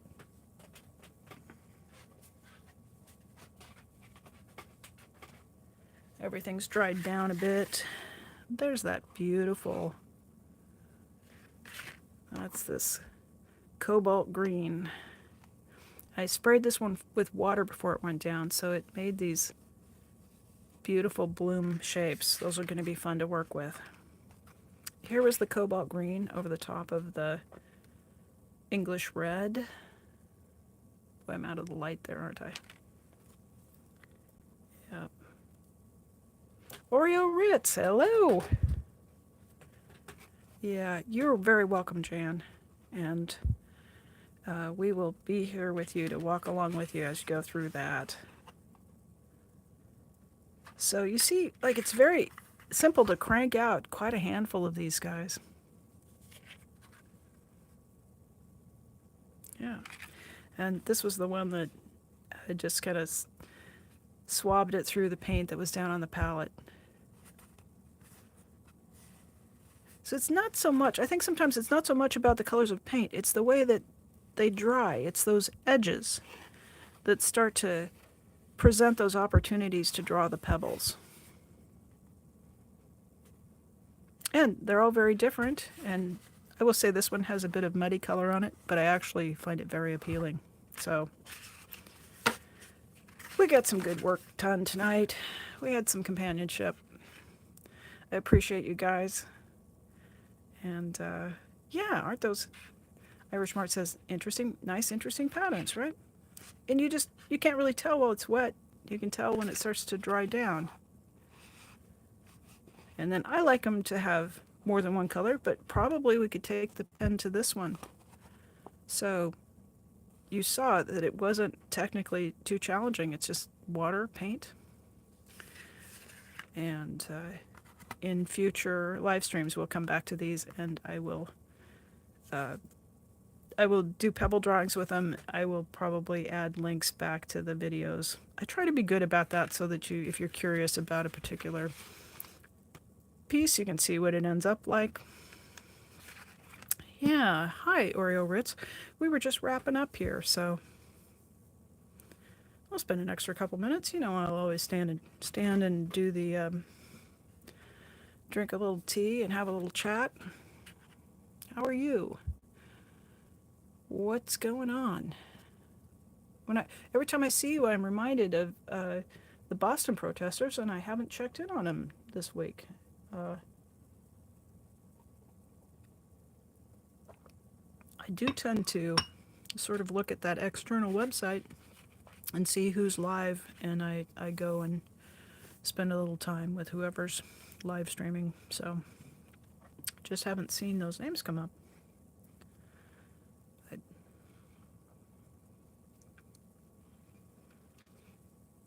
Double check and chat. All right, Maya, did I miss anything? Everybody tell Maya thank you. She does a terrific job in dropping those links for me and keeping you hooligans in order. That's not true. There's no hooligans in here. You guys are all too nice for that.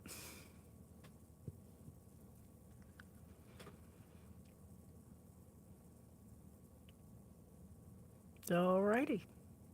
Thanks for joining me. We'll see you on the next live stream. Take care, everybody. Make a little art. Bye.